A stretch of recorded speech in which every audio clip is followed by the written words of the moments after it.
राठौड़ लेके आ गई मेरा नया एपिसोड। तो कैसे हैं आप सब? आशा रखती हूँ आप सब अच्छे होंगे, अच्छा कर रहे होंगे अपनी लाइफ में। तो जैसे कि आप सबको पता है कि हम लोग इंटरव्यू ले आते हैं ऐसे लोगों का जो कि अपनी टैलेंट के दम पे समाज में बदलाव ला रहे हैं। उन हस्तियों से मिलते हैं, उनसे बातचीत करते हैं, इंटरव्यू लेते हैं और सुनते हैं कि कैसे उन लोगों ने समाज में बदलाव किया। तो इसी के चलते हम लोग मिले डॉक्टर मनदीप कौर से। जी हाँ, और इनका इंटरव्यू लिया मेरे इंस्टाग्राम पे। वो किरसी के प्रिंसिपल हैं। जी हाँ दोस्तों, वो किरसी के प्रिंसिपल हैं। वो चाईबासा नाम के छोटे से शहर में एक किरसी स्कूल जो है वो चलाती हैं, उनके प्रिंसिपल हैं। और तो और वे एक राइटर भी हैं। जी हाँ दोस्तों, और उनकी जो थीसिस है, वो उनके जो रिसर्च पेपर है वो इंटरनेशनल कॉन्फ्रेंसेस में आ चुके हैं। जी हाँ, 3 इंटरनेशनल कॉन्फ्रेंस में उनके रिसर्च पेपर आ चुके हैं और इनमें से एक रिसर्च पेपर जो कि बुक में पढ़ाया भी जा रहा है। जी हाँ दोस्तों, तो ये सब बातें हम लोग सुनेंगे और कैसे साथ ही साथ वो अपना राइटिंग जर्नी भी आगे बढ़ा रही है, कैसे टीचर्स को और पेरेंट्स को भी सुधार रहे हैं। क्योंकि दोस्तों वो ऐसा मानती है कि सिर्फ चाइल्ड को ही हमें नहीं सुधारना है, अगर हमें बच्चों को सही शिक्षा देनी है तो पेरेंट्स को और टीचर्स को भी थोड़ा बहुत अपने आप में बदलाव लाना होगा। तो वो कैसे करती है वो हम सुनते हैं इस इंटरव्यू में। तो अब हम इंटरव्यू सुनाने जा रहे हैं आपको। ध्यान से सुनिएगा। और आप भी अपने बच्चों में सुधार ले आना चाहते हैं तो क्या कर सकते हैं? फोन की आदत है बच्चों को, तो कैसे छुड़वा सकते हैं? ये सब बातें हमने की डॉक्टर मनदीप कौर से। तो चलिए सुनते हैं उनका इंटरव्यू।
हेलो मैम, मैंने आपको लाइव का रिक्वेस्ट भेजा है।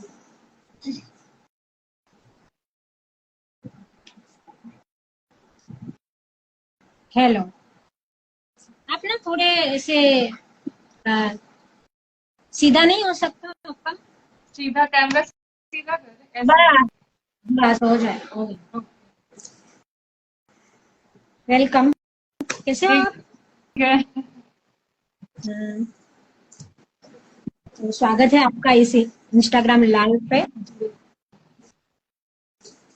Thank you so much for the invitation. Welcome ma'am.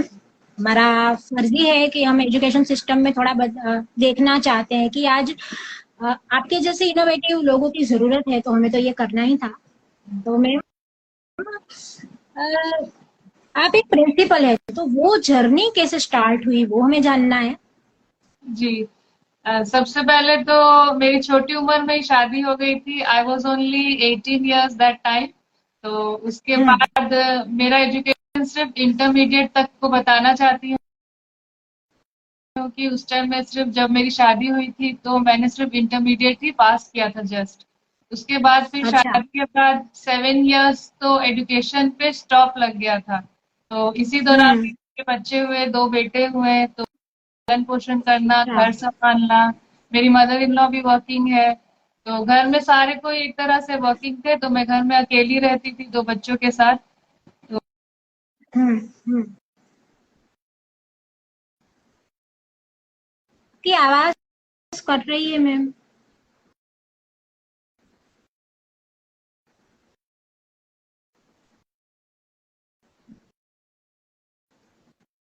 आवाज आ रही है? नहीं, आप अपना पोज हो गए हो, शायद नेटवर्क का इश्यू है आपका। हाँ जी।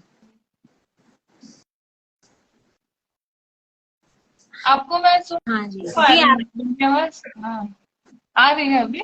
हाँ। हाँ हाँ, हाँ अभी आ रही है। जी। तो मैरिज के बाद फिर जैसे बच्चे हुए तो फिर स्कूल खुला। मेरा छोटा बेटा उस वक्त, बड़ा बेटा 4 साल का था और छोटा बेटा 3 साल का था। तो उसके हम्म। जो चाईबासा जो है ये बहुत ही छोटा सा शहर है, उस वक्त वो एक गांव जैसा ही था। बहुत ही अच्छा। स्मॉल टाउन है ये। यहाँ पे जैसे हम्म। एजुकेशन में सिर्फ 2 स्कूल 3 स्कूल ही थे। और प्री स्कूल में कोई भी ब्रांडेड स्कूल जैसे फ्रेंचाइजी लेकर एक भी स्कूल नहीं था। जैसे छोटे मोटे स्कूल खुले हुए थे, हाउसवाइफ्स जो थी चला रही थी, जैसे किड्जी जैसे ब्रांड है वो पहली बार ही,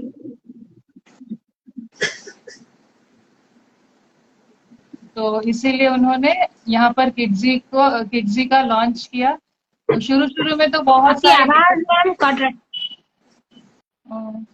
तो मैं क्या हेडफोन्स लगा लूं, हेडफोन्स पे? हाँ, कर सकती हो आप, या फिर आपके पास वाईफाई है तो आप वो भी स्टार्ट कर सकती हो। वाईफाई से ही है, वाईफाई से ही ऑन है। वाईफाई से। हाँ जी, तो आप हाँ हेडफोन लगा लीजिए। फिर मेरे ख्याल से नेट का इश्यू है, वो हेडफोन से सोल्व होगा। नहीं, मुझे तो अब तक क्लियर आ रहा है मेरा। नहीं, पर आपका नेट का इश्यू आ रहा है, अब आप ना बीच बीच में स्टॉप हो जाते हो, आपकी आवाज नहीं आ पाती है, और आप पोज, आपका जो मोड है पिक्चर का वो पोज हो जाता है, वीडियो पोज हो जाता है, इसीलिए ऐसी बात है। नेटवर्क आप हेड चेक कर लीजिए। नेटवर्क तो ठीक है, 1 मिनट फिर से 5G में। अच्छा, हाँ, कोई बात नहीं, आप अभी तो आ रही है आवाज, अभी आप कंटिन्यू कर लीजिए। कभी कभी हो जाता है नेटवर्क का इश्यू, इंस्टाग्राम पे हम फेस करते हैं, तो हो जाएगा। हाँ, अभी ठीक है ना हाँ हाँ, अभी आपकी आवाज? आवाज आ रही है। जी। तो अभी आप आवाज और आपका वीडियो भी अभी आ रहा है। हाँ, ओके, अगर तो स्टॉप होगा अभी तो आप मुझे मुझे बता दीजिएगा। बताइए। हाँ हाँ, हाँ, मैं आपको बता दूंगी। हाँ जी, बिल्कुल। तो फिर स्कूल का विचार उसी टाइम आया जब स्कूल खुला। उसके बाद फिर 7 इयर्स गैप हो चुका था मेरी पढ़ाई को, उसके बाद ही फिर हम्म। कॉलेज में एडमिशन लेने का सोचा हमने। तो मेरा बेटा भी, दोनों बेटे हम्म। स्कूल जाने लग गए, छोटा बेटा किड्जी पर ही पढ़ रहा था। तो फिर यहाँ अच्छा। पे घर के सिर्फ बहुत ही वॉकिंग डिस्टेंस पे एक कॉलेज है, महिला कॉलेज। तो वहाँ पर एडमिशन्स तब चल ही रहे थे और मेरा शुरू से ही जो इंटरेस्ट है इंग्लिश में ही रहा है। तो उस दिन जिस दिन हम एडमिशन करवाने गए तो लास्ट डे था। तो फिर प्रिंसिपल ने बहुत हम्म। एनकरेज किया कि वो इतने साल बाद अपना पढ़ाई कंटिन्यू करना चाह रही है, तो उन्होंने मुझे एक लेटर हम्म। लिखवाया। तो उस लेटर लिख के फॉर्म भरना बंद हो गया था, उसके बावजूद भी मुझे एडमिशन दिया अपने कॉलेज पर। फिर वहां पर मैंने अपना ग्रेजुएशन कंप्लीट किया। फिर उसमें भी फर्स्ट डिवीजन आया, तो फिर प्रिंसिपल ने बहुत ही अपलॉड किया, अप्रिशिएट किया। और उस कॉलेज पे उस टाइम पे पीजी नहीं था। फिर वहाँ पे यूनिवर्सिटी से मैंने पीजी किया और वहाँ से मेरा पोस्ट ग्रेजुएशन भी कंप्लीट हो गया। फिर उसके बाद मैंने प्राइवेट इंस्टीट्यूट से फिर अपना बीएड कंप्लीट किया। और उसके ओ। बाद जब पेंडेमिक आया तब मेरी राइटिंग जर्नी स्टार्ट हुई। तो उस टाइम, अब मेरे अच्छा। स्कूल को 17 इयर्स हो चुके हैं और 17 हम्म। ईयर्स से मैं यहाँ पर किड्जी चला रही हूँ और यहाँ के बहुत सारे बच्चों को मैं आगे स्कूल तक प्रमोट कर रही हूँ। और पेरेंट्स यहाँ के हैं जो अब बहुत ही फेमस हो चुका है किड्जी। अब पेरेंट्स को समझाने की जरूरत नहीं पड़ती है कि किड्जी क्या है। पहले मुझे एक एक पेरेंट को बताना पड़ता था कि किड्जी क्या है, यहाँ पर बच्चों को क्या दिया जाता है। तो मुझे जो है, जो पॉपुलैरिटी मिली है यहाँ पर चाईबासा में, वो किड्जी से ही मिली है। बिल्कुल ही। और ये एक किड्जी वाले जो है बहुत ही अच्छा काम कर रहे हैं, और आप भी बहुत ही अच्छा काम कर रहे हैं। आपने मुझे अपनी जर्नी बताई कि कैसे आपकी पढ़ाई पहले तो स्टॉप हो गई थी, फिर मैरिज के बाद आपने वो सारी किड्जी की मदद से स्टार्ट किया, तो वो एक बड़ा ही अचीवमेंट है आपके लिए भी, और आप तो दूसरों के लिए लाइट हो, क्योंकि अगर छोटे शहरों में अगर स्कूल नहीं थी तो आपने अपने तरीके से ये स्कूल स्टार्ट किया, उसके Yes. प्रिंसिपल हो आप, तो बहुत ही बड़ी बात है। तो इसके लिए तो मैं आपके लिए तालियां बजाऊं तो भी वो कम है। Thank you so much. और छोटे बच्चों को संभालना, यहाँ पर बहुत ही छोटे बच्चे, 1.5 साल से बच्चे आते हैं, प्ले ग्रुप है, नर्सरी है, फिर LKG UKG, वो पेरेंट्स का भरोसा जो है, हमें वो भरोसा कायम रखना और भरोसा करना, पेरेंट्स का जो है विश्वास, ट्रस्ट जो है वो जीतना, वो बहुत बड़ी बात है। तो वो धीरे बिल्कुल धीरे बिल्कुल। करके वो चीज यहाँ पर हुई और बच्चों में इम्प्रूवमेंट आया, बच्चों में डेवलपमेंट, किड्स में जो है ऑल राउंड डेवलपमेंट देखा जाता है, फिजिकल, इमोशनल, कॉग्निटिव, सारा कुछ। बच्चों का शारीरिक, मानसिक पूरा विकास होना चाहिए पढ़ाई के साथ। और पढ़ाई सिर्फ बिल्कुल पढ़ाई नहीं है, लर्निंग विद फन है, बच्चे खेलते खेलते सीख जाते हैं। बिल्कुल। तो हम अपने नेक्स्ट क्वेश्चन पे ही आते हैं, क्योंकि ये इसी से ही जुड़ा हुआ है। हमारा नेक्स्ट क्वेश्चन ये है कि आप टीचर एंड पेरेंट्स दोनों के लिए स्पेशलाइज्ड ट्रेनिंग आप प्रोवाइड करती हैं, क्योंकि सिर्फ बच्चों को ही ट्रेनिंग नहीं प्रोवाइड करती, आप टीचर्स को भी और अपने स्टूडेंट पेरेंट्स को भी आप प्रोवाइड करती है जो है, तो वो मेरे ख्याल से एक इनोवेशन है। तो वो किस तरह से आप प्रोवाइड करती हैं, वो हमें जानना है कि वो किस तरह से होता है, क्योंकि पेरेंट्स को भी ये पार्ट जरूरी होता है अपने बच्चों को समझना, तो वो आप कैसे करती है वो हमें जानना है। किड्जी में जैसे है, एक बच्चा एडमिशन लिया तो उसी दिन से ही उसका डेवलपमेंट चालू हो गया, लेकिन हम तो यहाँ बच्चे को हैंडल कर रहे हैं, पेरेंट्स को तो नहीं पता है कि स्कूल में क्या हो रहा है। तो उसके लिए जब शुरुआत में ही जब एडमिशन्स होते हैं तो एक पेरेंट ओरिएंटेशन प्रोग्राम रखा जाता है। तो उसमें हर एक क्लास के बच्चों को, वो 1 महीना चलता है, एवरी सैटरडे ईच क्लास, जैसे प्ले ग्रुप का, फिर नर्सरी का, लेवल वाइज वो मैं कंडक्ट करती हूँ। उसमें सारा कुछ बताती हूँ कि किड्जी क्या है, अब जो करिकुलम क्या है, बच्चों के विकास के लिए क्या क्या करना चाहिए, बच्चों को कैसे ट्रीट करना चाहिए। और इसके अलावा बहुत सारी ट्रेनिंग होती है, जैसे छोटे बच्चों को चाइल्ड अब्यूज है, चाइल्ड अब्यूज में जैसे बच्चों को 3 तरह के अब्यूज होते हैं, फिजिकल, इमोशनल और जो मेंटल होते हैं अब्यूज। तो किस तरह से यस। बच्चे को मारना भी, हाथ उठाना भी, बच्चे के ऊपर चिल्लाना भी, बच्चे को पनिश करना भी, ये सब भी अब्यूज है। तो बच्चे को पॉजिटिव तरीके से कैसे हैंडल करना, और बच्चे की जो ये छोटी सी उम्र है, 2 साल, 2.5 साल, 3 साल, इस बीच में अगर पेरेंट्स कुछ भी गलती करते हैं तो ये बच्चे के पूरे जीवन भर रहता है, लाइफ लॉन्ग रहता है।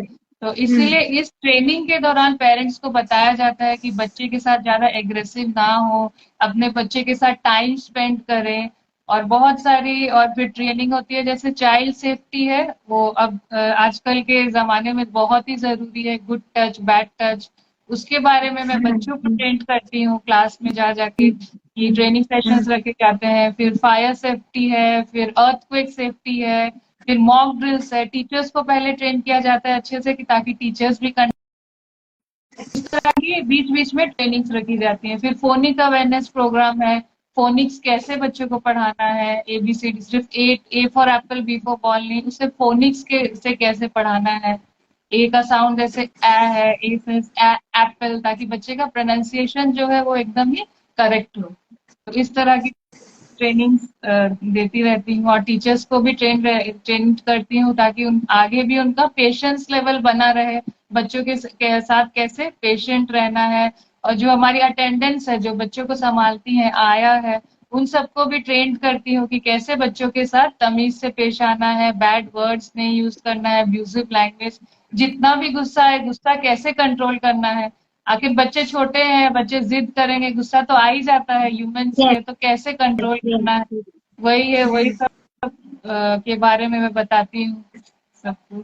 नहीं, आप बहुत ही बढ़िया काम कर रही है, क्योंकि आजकल के जमाने में अगर आप बच्चों को सुधारने पे सिर्फ ध्यान नहीं देना है, पेरेंट्स को और टीचर्स को भी ध्यान देना है कि उनकी क्या गलती है, और आप ये कर रही हो तो बहुत ही अच्छा कर रही हो, और आप बहुत ही अच्छे लेवल पे समाज को बदलने की आप कोशिश कर रही हो, तो बहुत ही अच्छी बात है और बहुत ही अच्छा लगा सुन के, क्योंकि मैं भी एक टीचर रह चुकी हूँ, तो मुझे पता है कि नहीं, मैं भी अपने बच्चों के साथ इसी तरीके से बिहेव करती थी। आज भी वो जो बच्चे हैं मेरे से कनेक्ट है कि मैम आपको हम मिस करते हैं, ये है वो है। हाँ तो वो वही। एक अच्छी बात है कि नहीं, टीचर है उनको भी बदलना चाहिए, बच्चों के साथ साथ पेरेंट्स को भी बदलना चाहिए। और ये जो सोच है उसको मैं सलाम करती हूँ, और वो ही चाहिए इस एजुकेशन सिस्टम में।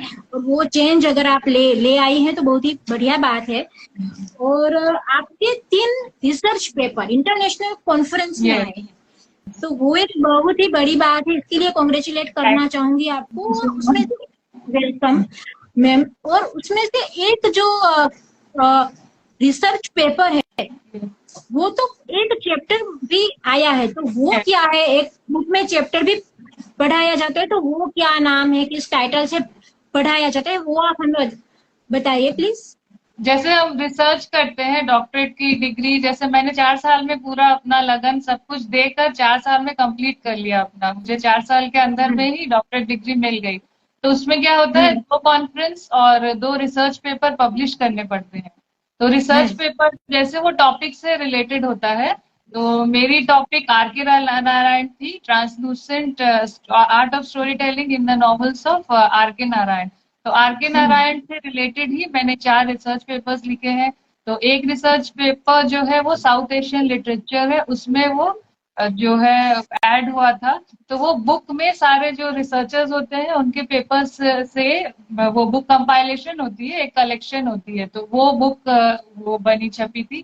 तो एक और कॉन्फ्रेंस मैंने अभी भी पीएचडी के बाद भी में भी पार्टिसिपेट किया था, तो वो चैप्टर भी अभी आने लगा है। फिर इसके अलावा जो इंस्टाग्राम में बहुत फेमस है, आपने सुना होगा, एन रूट हिस्ट्री करके एक चैनल है। तो एन रूट हिस्ट्री है एक, उसमें हिस्टोरिकल जो है मॉन्यूमेंट्स के बारे में बताया जाता है। तो उसमें एक ट्राइबल स्टोरी लिखना था, ट्राइबल स्टोरी का वो ऑफर, हाँ वो ऑफर मुझे मिला। तो वो स्टोरी भी मैंने लिखी हुई है, वो बुक भी लॉन्च हो रही है नेक्स्ट ईयर, और वो रूपा पब्लिकेशन में वो पब्लिश होगा। तो मेरे लिए ये बहुत ही बड़ा मौका है, क्योंकि ट्रेडिशनल पब्लिशिंग हाउस में पहली बार मेरी बुक का मेरा चैप्टर एक पब्लिश हो रहा है उस पे। तो वो लिखने का शौक तो मुझे लॉकडाउन से ही आया है। तो उस दौरान ही मैं लिखते गई। शुरू से मैंने छोटे छोटे कोट्स लिखने चालू किए, फिर पोएम्स लिखी, फिर उसके बाद शॉर्ट स्टोरीज, उसके बाद फिर मैंने नॉवल लिख दिया, सीरीज लिखी, और सब कुछ मैंने ओवरऑल, मुझे राइटिंग का पूरा शौक है, वो भी हुआ पीएचडी के चलते। बिल्कुल। तो वो लॉकडाउन के चलते ही आपको शौक लगा, या फिर आप वो शौक आपको पहले से था? मुझे रीडिंग का बहुत शौक था। जैसे मैं ग्रेजुएशन कर रही थी और पीजी कर रही थी, तो वहाँ उसमें बहुत सारे नॉवेल्स, ड्रामा, पोएम्स, तो मैं ज्यादा नोट पढ़ती ही नहीं थी, मैं टेक्स्ट पढ़ती थी। जो भी है, जैसे नॉवेल है कोई भी, टेम्पेस्ट है, शेक्सपियर का है, पूरा ओरिजिनल लैंग्वेज में पूरा पढ़ती थी। तो जितने भी मेरे जो कोर्स में थे, मैंने सारे नॉवेल्स पढ़े हैं। तो उसके बाद फिर जब लॉकडाउन लगा तो मुझे टाइम मिला, पहले तो पूरा व्यस्त रहती थी, स्कूल, घर, बच्चे। लॉकडाउन में सब कुछ ऑनलाइन हो गया, मेरा स्कूल भी ऑनलाइन चला, तब मुझे थोड़ा थोड़ा समय मिलने लगा। तो फिर एक ऐप था उस टाइम पे, मॉम्प्रेसो, तो उसमें क्या खाली मदर्स लिख सकती थी, तो उसमें फिर वहाँ बहुत ही एनकरेजमेंट करते थे, वहां पर प्राइज देते थे। फिर जैसे बुक्स का भी देते थे पार्टिसिपेट करने से, तो वो एनकरेजमेंट मुझे वहीं से मिला। एक बार मैंने अपनी कहानी लिखी, वही मेरी जर्नी, कैसे मेरी शादी हुई, कैसे फिर स्कूल खोला, फिर कैसे मैंने आगे की पढ़ाई की। तो वो स्टोरी में मुझे बहुत प्यार किया, जिन्होंने भी पढ़ा ऑडियंस ने, तो उस पर मुझे बहुत सारे टोकन्स मिले, जो लव है, और कैश प्राइज भी मिला मुझे। तो उससे आगे मैं फिर बढ़ती गई। फिर प्रतिलिपि के बारे में मुझे जब पता लगा, तो उसमें एक पोयम का था, तो मुझे इतना उस पर ट्रस्ट नहीं था कि ये लोग इतना देते हैं कि नहीं, एनकरेज करते हैं कि नहीं। तो वो मैंने 21 पोएम्स लिखनी थी, तो आधी लिखकर छोड़ दी। लेकिन उसके बाद फिर एक शॉर्ट स्टोरी कॉन्टेस्ट आया, तो उसमें फिर मैंने अपनी जो मेरी मैरिज की जो स्टोरी थी, किस तरह से हुई, वो 500 वर्ड में लिख दी। तो उसमें मुझे फिर कैश प्राइज मिला। तो उसके बाद जो एनकरेजमेंट फिर मिला, उसके बाद फिर मैं प्रतिलिपि में लिखती गई। फिर एक के बाद एक डायरी राइटिंग में मुझे हर महीने का कैश रिवॉर्ड मिलता था। फिर वैसे लिखती गई। फिर नॉवल राइटिंग, फिर उन्होंने फिर ट्रेनिंग दी नॉवल लिखने की, 1-2 ट्रेनिंग लिखे, फिर नॉवेल्स लिखे, उसमें भी मेरा नेशनल लेवल में उसमें नाम आया। तो ऐसे करते करते शौक बढ़ता गया, और एक राइटिंग तो एक एडिक्शन है, वो छूटता नहीं है। फिर बिल्कुल बिल्कुल मैंने नहीं लिखना छूटता है। क्या, अब मेरी और एक नॉवल अभी जस्ट इन प्रोग्रेस है, और एक पोइट्री बुक भी आने वाली है, तो धीरे हम्म। धीरे फिर वो सब कुछ आएगा। इसके लिए आपको कॉन्ग्रेचुलेशन, ऑल द बेस्ट, क्योंकि आप इतने राइटिंग जर्नी में आगे बढ़ी हो और अभी आपकी बुक आने वाली है, तो उसके लिए भी मैं आपको ऑल द बेस्ट थैंक बोलना चाहूंगी, क्योंकि एज ए राइटर, मैं भी राइटर हूँ, तो मुझे पता है कि हमारी जब आती है तो हमें ऐसा लगता है कि नहीं, हमारी हमारी जो राइटिंग है वो छपी बुक में, तो वो बहुत ही बढ़िया बात होती है। काम करते करते जो एक आप हमारी जर्नी होती है वो हम लोगों को दिखा सकते हैं, तो वो बहुत ही बढ़िया बात है। और मेरी पहली और किताब है ये, ऑल फॉर लव जो है, ये मेरी पहली बुक है। तो इस वो बुक को ये फर्स्ट बुक डेब्यूट नॉवल है मेरा। इसमें पेरेंट्स, हम्म, किड्जी के पेरेंट्स से इतना खुश हुए, उन्होंने इतना प्यार दिया, मेरे जितने भी चाईबासा के किड्जी पेरेंट्स से बुक को खरीदा, पढ़ा, अप्रिशिएट किया, मुझे इतने सारे टोकन ऑफ लव दिए, इतने सारे बुकेज, किसी ने गिफ्ट्स, किसी ने डायरीज, मैंने अपने तरीके से उन्होंने अपना रिस्पेक्ट, अपना ट्रिब्यूट दिया, मुझे बहुत ही अच्छा लगा। और मेरे पेरेंट्स जो है हमेशा इनकरेज करते हैं कि एकदम लिखना मत छोड़ना, लिखते रहना, इसीलिए उससे ही बिल्कुल मुझे प्रोत्साहन मिला। नहीं, प्रोत्साहन तो जरूरी है कि आपको इस तरह से प्रोत्साहन मिलता रहे, ये मैं कहती हूँ। और मैं भी, मेरा जो भाई है उसको भी लिखने का शौक है, और उसकी भी एक सत्य ही प्रेम की जो एक बुक है वो भी आने वाली है, तो वो बस उसका एक था कि वो मैं बोलूँ, तो इसी वजह से तो वो मैं कह रही हूँ कि उसे भी लिखने का शौक है, तो वो भी एनकरेजमेंट से ही लगा कि नहीं, वो कुछ मेरे पापा के जाने के बाद थोड़ा तो वो लिखते चला गया, तो वो अभी उसकी भी बुक आने वाली है, लव के ऊपर ही है। तो बस ऐसा है। और आप अर्ली चाइल्डहुड के टाइम पे भी आप ट्रेनिंग प्रोग्राम दे रही इसी है कि अर्ली चाइल्डहुड में हम हाँ, कैसे, किड्जी का, हाँ, तो वो क्या है, उसमें कौन से टॉपिक सिखाए जाते हैं, वो आप हमें बताइए प्लीज। अर्ली चाइल्डहुड एजुकेशन है, उसमें बच्चों को, जैसे छोटे छोटे बच्चे हैं, पेरेंट्स को लगता है कि ये 1.5 साल का बच्चा ये स्कूल जाकर क्या करेगा, 2 साल का बच्चा है हम्म। अभी नहीं भेजेंगे, अभी तो बोलना नहीं सीखा है, खाना नहीं सीखा है। तो बच्चे को, पेरेंट्स को ये बताना है, ये ट्रेन करते हैं कि क्यों स्कूल भेजना है। ये 1.5 साल के बच्चे, जो हम घर पर नहीं सिखाएंगे वो बच्चा आकर स्कूल पे सीखेगा, वो बोलना सीखेगा, वो सबसे मिलना सीखेगा, खाना सीखेगा, टॉयलेट हैबिट सीखता है। तो स्कूल में, किड्जी में क्यों आना जरूरी है, तो ये अर्ली चाइल्डहुड ट्रेनिंग से ही रिलेटेड है। तो वो पेरेंट्स को वो चीज बताया जाता है कि बच्चों को स्कूल में देना, प्री स्कूल में देना, और प्री स्कूल और जो फॉर्मल स्कूल होते हैं उसमें क्या डिफरेंस होता है। तो बच्चा ग्रेजुअली जब प्री स्कूल में ये 4 स्टेजेस या 2 स्टेजेस, जैसे प्ले ग्रुप, नर्सरी पढ़कर भी वो फॉर्मल स्कूल में जब ट्रांजिशन होता है, तो बच्चे के लिए बहुत ही ये इजी जर्नी होती है। तो इसीलिए प्री स्कूल में देना बच्चों के लिए क्या जरूरी है, तो इसलिए उसी से रिलेटेड वो अर्ली चाइल्डहुड एजुकेशन के बारे में पेरेंट्स को ट्रेन करती हूँ कि क्यों देना जरूरी है। और पेरेंट्स का ये फीडबैक रहता है कि आप दादा दादी को भी ये ट्रेनिंग दीजिए, क्योंकि उनके लिए भी जरूरी है। वो बच्चे लाडले होते हैं तो वो कहते हैं, तो उनके लिए ग्रैंड पेरेंट्स रखते हैं, डे रखते हैं, तो उसमें थोड़ा थोड़ा बताती हूँ अच्छा। कि क्यों आना। और जब बच्चे का डेवलपमेंट देखते हैं तो दादा दादी भी बहुत खुश होते हैं। हमारे स्कूल बिल्कुल। में ग्रैंड पेरेंट्स है, वो बहुत ही सेटिस्फाइड है अपने बच्चे से। जैसे कभी मिलने आ गए तो वो बताते हैं कि मेरा पोता ऐसा बोलता है, ऐसा बोलता है, तो वो बड़ों का आशीर्वाद के रूप में हमें ये जो मिलता है पॉजिटिव हाँ मोटिवेशन। हाँ जी, हाँ, इस बिल्कुल तरह ही, से तो वो बहुत ही, बोलिए आप, पता बोलिए चलता है। क्या तो वही, बोलना चाह रही थी आप। हाँ, इस तरह से पता चलता है कि जैसे दादा दादी का भी माइंडसेट जो है अभी चेंज हो रहा है। एक बच्ची मेरे स्कूल में है, yes, वो स्कूल आना नहीं चाहती है, कभी कभी जैसे छुट्टी हो गई है तो वो आना नहीं चाहती, तो उसके दादा जबरदस्ती उसको भेजते हैं कि नहीं जाओ तुम, तुम्हें स्कूल जाना है। तो ये देख के अच्छा लगता है कि दादा दादी भी जबरदस्ती करके देखते हैं कि बच्चे को स्कूल में आना कितना जरूरी है। तो ऐसे करके करते बिल्कुल। करते अडेप्ट हो जाते हैं पेरेंट्स जैसे। और पेरेंट चाइल्ड सेपरेशन जो होता है, बच्चा जब पहली बार आता है तो बहुत सारी भावनाएं जुड़ी होती है पेरेंट्स के और बहुत ही। बच्चे के साथ में। बच्चा किसी पेरेंट्स का पहला बच्चा है तो सबके लिए तो हाँ प्रेशियस है, जी, और हमारे लिए तो सारे हाँ जी, बच्चे एक समान है। तो कैसे हाँ बच्चे का जी, वेलकम करना है वो सब पेरेंट्स को बताया जाता है कि कैसे बच्चा हमारे पास है तो सेफ है, कैसे बच्चा एडजस्ट होगा स्कूल में। और धीरे धीरे फिर उनकी जर्नी भी, पेरेंटिंग जर्नी भी इजी हो जाती है, क्योंकि हम लोग उनके बिल्कुल। साथ रहते हैं पेरेंट्स के। बिल्कुल ही। तो आप सिर्फ बच्चों को ही नहीं हैंडल करती, बट आप पेरेंट्स को भी ये एक हैंडलिंग पावर आप दे रही है, पेरेंटिंग भी आप सिखा रही है। तो आजकल के जमाने में ये बहुत ही जरूरी बात है, क्योंकि पेरेंटिंग करना एक कला होती है और आप ये सिखा रही है, तो ये बहुत ही बड़ी बात है। और मैं आपसे ये पूछना चाह रही थी कि जो को एजुकेशन है आजकल के जमाने में, वो कितना जरूरी है, कितना नहीं है, वो मुझे जानना है। को एजुकेशन माने कि लड़का और लड़की का साथ में पढ़ना स्कूल में क्या जरूरी है या नहीं है, और अगर जरूरी है तो कितने स्टैंडर्ड के बाद होना चाहिए, ये मैं पूछना चाहती हूँ आपसे। को एजुकेशन के लिए मैं तो ये कंपलसरी है, जरूरी है तो नहीं कहूंगी, क्योंकि मैं भी खुद एक कॉन्वेंट, गर्ल्स कॉन्वेंट से ही आई हूँ। मैं पूरी क्लास LKG to 10 तक मैं गर्ल्स कॉन्वेंट से ही पढ़ी हूँ, तो इतना जरूरी नहीं है।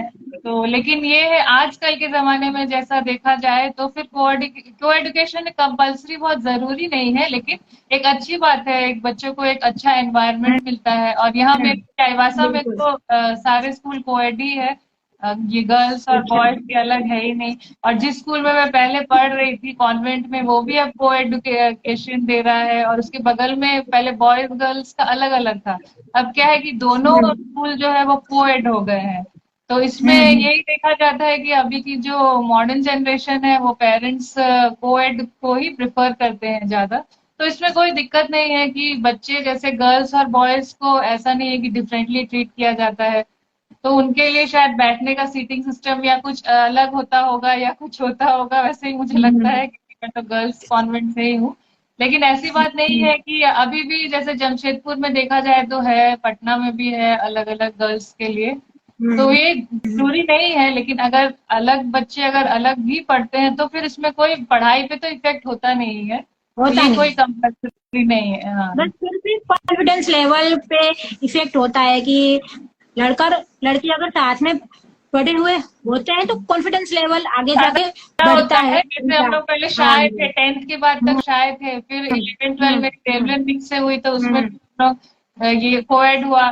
तो फिर इसमें ये था कि हम लोग लड़कों से बात करने से हिचकिचाते थे, चुपचाप रहते बिल्कुल थे। फिर कॉलेज में जैसे कोएड है तो फिर वो फिर नॉर्मल लगने लग जाता है, स्कूल में थोड़ा सा रहता बिल्कुल है, शाय वो झिझक रहता रहती है। है। हाँ। बिल्कुल। तो ये आपके विचार भी बहुत ही सही है। और आप ये राइटिंग जर्नी और अपनी ये जो एजुकेशन की जर्नी है, प्रिंसिपल की जर्नी है, वो आप कैसे मैनेज करके दोनों को एक साथ कैसे संभालती हैं आप?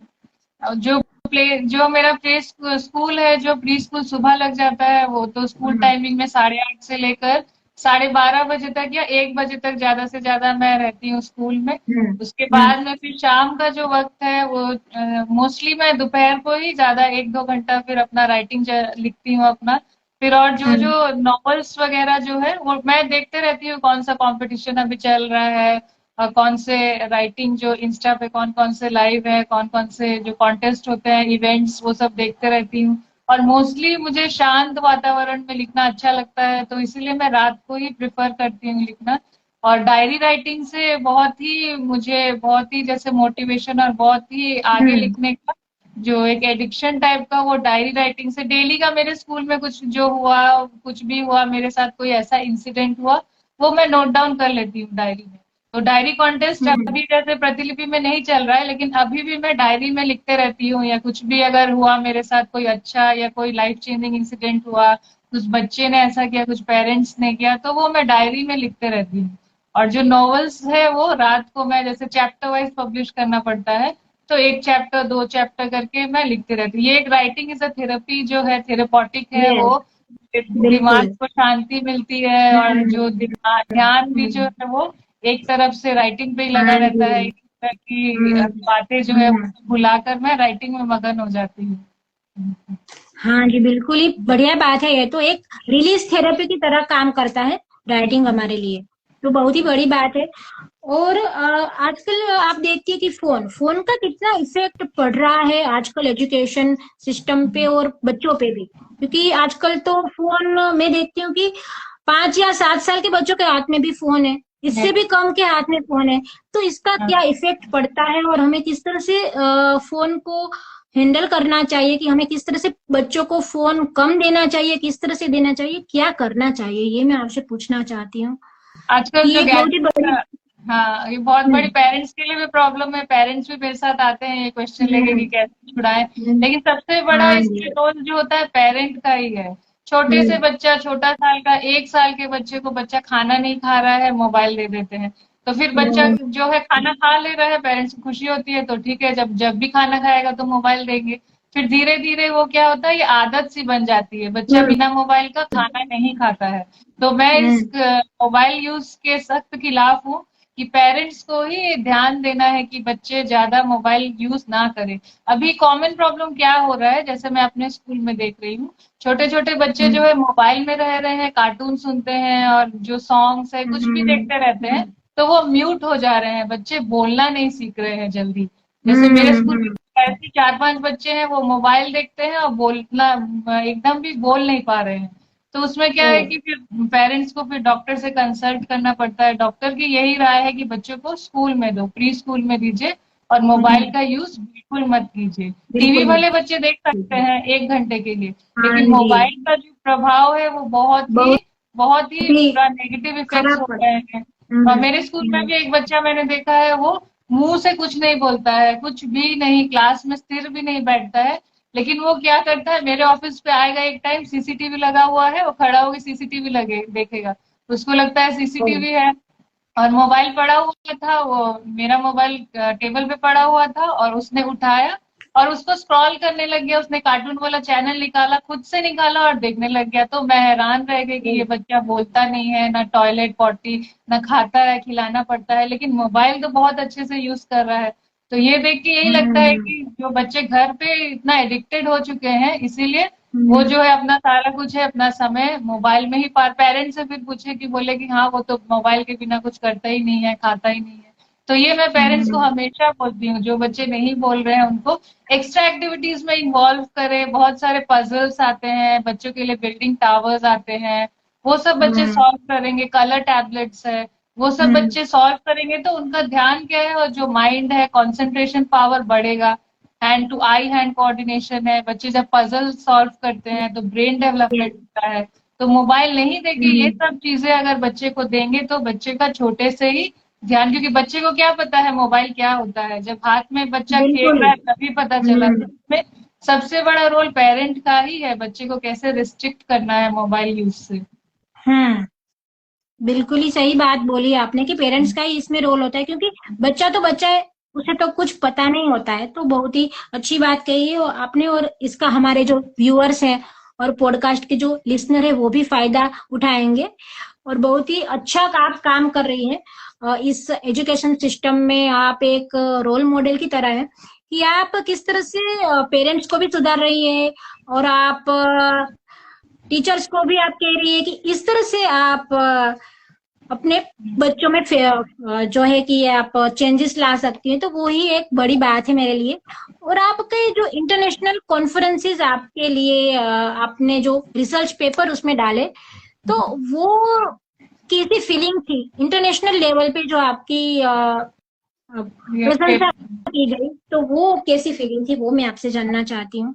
उसमें बहुत सारे ऑल ओवर द वर्ल्ड बहुत सारे रिसर्च स्कॉलर थे, वो अपना पेपर्स लेके आए थे। इसमें बहुत बहुत ही ज्यादा पहले मुझे नर्वसनेस फील हुई, लेकिन जैसे ही वो जब मैंने अपना प्रेजेंटेशन दिया, फिर उसके बाद क्वेश्चंस पूछे जाते हैं, जैसे जो वहां पर जज बैठे होते हैं वो क्वेश्चंस पूछे जाते हैं, तभी हमारा रिसर्च पेपर पास होता है। तो वो बहुत ही बड़ी मुश्किल घड़ी थी, क्वेश्चंस कहाँ से भी वो लोग पूछ लेते थे। लेकिन अच्छा। ऐसा कुछ नहीं, उन्होंने मेरे पेपर का, मेरी राइटिंग की बहुत ही तारीफ की और कुछ कुछ सजेशंस भी दिए, जो मैंने इम्प्लीमेंट करके फिर उस अपने पेपर में दिए। तो जो मेरे जो सुपरवाइजर है वो हमेशा उन्होंने मेरा प्रोत्साहन बढ़ाया, और उनकी वजह से मैं बहुत कुछ कर पाई अपनी पीएचडी जर्नी में। बिल्कुल ही। और बहुत ही बढ़िया बात है कि आपके जो इंटरनेशनल कॉन्फ्रेंस में आपकी जो रिसर्च पेपर है वो आए हैं, तो उसके लिए भी कॉन्ग्रेचुलेट मैं आपको करना चाहूंगी। थैंक और यू। आपकी हॉबीज क्या क्या है? Welcome ma'am. मेरी हॉबीज तो कुकिंग है, गार्डनिंग है, रीडिंग अच्छा। है, राइटिंग है, और हम्म। बच्चों के साथ टाइम हम्म। स्पेंड करना है, छोटे बच्चों के साथ। हम्म। अच्छा, बहुत ही अच्छी बात है, बहुत ही बढ़िया बात है। और आपके साथ बात करके मुझे बहुत ही अच्छा लगा, आपका इंटरव्यू लेके मुझे बहुत ही अच्छा फील हुआ, और आपसे बहुत ही कुछ जानने को मिला मुझे। और आपको कैसा लगा ये इंटरव्यू? मेरा तो ये इंटरव्यू का पहला ये है हाँ एक्सपीरियंस है। जी। और हम्म मुझे बहुत ही मेरा एक ड्रीम था कि मैं किसी इंटरव्यू में आऊं तो मैं हम्म बहुत सर्च कर रही थी कि हम्म कौन से अच्छे चैनल है, तो फिर मुझे बहुत ही खुशी हुई कि मुझे ये एक चैनल, एक जरिया मिला अपनी जर्नी शेयर करने का, सबको बताने का। तो ये जो बड़े लेवल पे एक जो ये इंटरव्यू है, मेरा फर्स्ट टाइम है। मैंने, मेरे सारे पेरेंट्स जो है वो भी जुड़े होंगे और वो भी पॉडकास्ट जो आप भी अभी भेजेंगी लिंक्स, उसमें भी ज्वाइन हम्म, करेंगे और वो भी कुछ सीखेंगे। तो मेरे लिए बहुत ही अच्छा बिल्कुल। एक्सपीरियंस है और फर्स्ट टाइम एक्सपीरियंस है, तो थैंक ऑलवेज यू मेमोरेबल रहेगा। मैम। Thank you ma'am. और वेलकम। बिल्कुल ही हम कनेक्टेड भी रहेंगे, ऐसा नहीं है कि हम इस जी। इंटरव्यू के बाद भी मैं आपसे कनेक्ट रहना चाहती हूँ। और तो अब इस इंटरव्यू का हम